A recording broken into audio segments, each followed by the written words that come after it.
जरूरी नहीं था? क्योंकि देखिए आज ही अगर हम देखें तो 6000 वो जो अटैक जो किए गए हैं दरअसल उसकी ओर से, इजराइल की ओर से वो किए गए हैं। लेकिन आप ये देखिए कि क्या हम यहां पर ये माने, क्योंकि जो एम्यूनिशन वाला जो उसका ठिकाना है सबसे पहले तो उसको आपको नेस्तनाबूद करना चाहिए था। ये ठीक है कि किया जा रहा है लगातार, लेकिन हावी नहीं हो पाया अभी भी इजराइल हमास पर।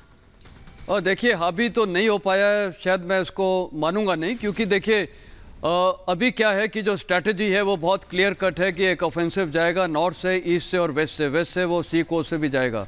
तो ये जो ऑफेंसिव जाएगा इसमें पूरा करने के लिए और इसको ईजी करने के लिए काफ़ी 6 दिन से आज 7वां दिन है बम्बार्डमेंट चल रही है, और कमांड कंट्रोल स्ट्रक्चर, लॉजिस्टिक्स जितना भी है, एम्यूनिशन। और देखिए एक और चीज़ है, हमास की कितनी कैपेबिलिटी रहेगी फाइट करने की, क्योंकि वहाँ बिजली तो है ही नहीं, पानी सबसे ज़्यादा ज़रूरी है। मैं मानता हूँ उन्होंने स्टोर किया होगा, टनल्स में काफ़ी पानी होगा, लेकिन जो उनके जो लोग हैं वो सफ़र कर रहे हैं। यूनाइटेड नेशंस ने भी बोला कि अब सिचुएशन क्रिटिकल हो चुकी है, वहाँ सिविलियंस वैसे भी मर रहे होंगे भूखमरी से, बीमारियों से।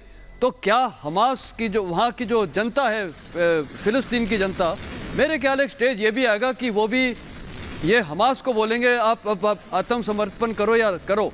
हो सकता है, पॉसिबल है, लेकिन उसकी हालत खराब है। हाँ, और लेकिन एक और चीज़ है, देखिए अभी ये हम बात कर रहे थे अटैक की, ये टेररिस्ट इतने चालाक होते हैं कि जब ये इनको पता चल जाएगा अब ऑफेंसिव इनके सिर पे आ गया है, ये अपना नॉर्मल सिविलियन भेष में आके और वहाँ पर क्राउड के साथ मर्ज हो जाएंगे। इजरायली को बड़ा मुश्किल हो जाएगा इनको आइडेंटिफाई करना, क्योंकि उसके ये टॉप कमांडर्स हैं, जो मेन कमांडर्स हैं वो तो पहचान लेंगे, बाकी को आइडेंटिफाई करना तो ये भी एक बड़ी चैलेंज रहेगी इजरायली फोर्सेस के सामने। आप कुछ रिएक्ट कर रहे थे, फिर मैं जाऊंगी रॉबिन सर के पास यूएन की भूमिका को लेकर। जी सर, सिर्फ मैं एक लाइन ऐड करना चाहूंगा कि देखिए अभी भी 7 दिन हो गए, लेकिन अभी भी हमास जो रॉकेट फायर करने में सक्षम है। जो आप बात कह रही थी कि यहाँ कहीं ना कहीं इजराइल के पास इतना सर्विलेंस सिस्टम है, ड्रोन्स हैं, एयरक्राफ्ट हैं, सैटेलाइट हैं, अमेरिका की भी सपोर्ट मिल रही है, लेकिन उसके बाद भी ये उनका किस तरह का है कि छुपा के रखा हुआ है, फायर किया फिर छुप गए, फिर फायर किया छुप गए, इफेक्टिव नहीं हो रहा। आयरन डोम बर्बाद कर रहा है,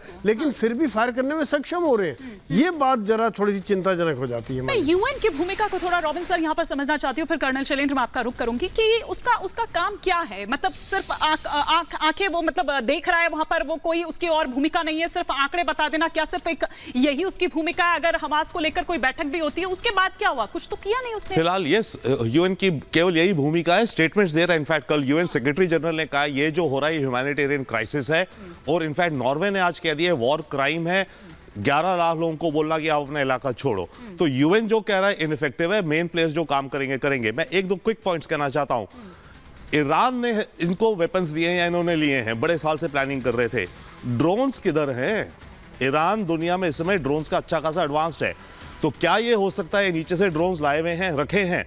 एक चीज और देखिए, इन्होंने ड्रोन्स इस्तेमाल कैसे करे।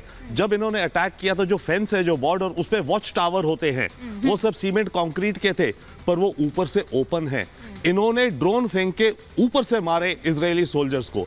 तो हमस कोई स्ट्रेंज अननोन चीज भी कर सकता है।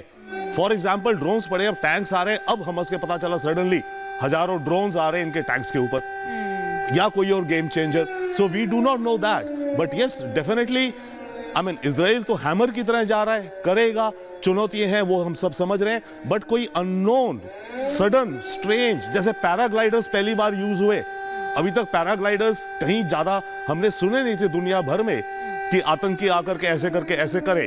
तो इस तरह के 1-2 या कुछ और, इनफैक्ट उस पर हम कल बात करेंगे, आपसे मैं करना चाहूंगा, कुछ स्ट्रेंज चीजें भी हमस कर सकता है। बट यस, जैसे जनरल मस्टन कह रहे हैं, जनरल सोई साहब कह रहे हैं, वो अपनी वर्दी उतार के, कोई आर्मी थोड़ी है, सिविलियंस में मिक्स हो गए, इधर से उधर गए, इधर से उधर गए, और जितने सिविलियंस मरे उतना अच्छा है, उतना दुनिया में हाहाकार होगा। अभी तो 2-4 हजार ही मरे, जो भी कहने की बात है। जहां ये आंकड़ा 10-1 हजार के पास पहुंचेगा, दुनिया का ओपिनियन डेफिनेटली, चाहे इजराइल जितना भी कहता रहे कि मैं नहीं सुनूंगा किसी की, दुनिया का ओपिनियन कुछ बदलेगा, अमेरिका में भी बदलेगा। तो ये बड़ी कॉम्प्लिकेटेड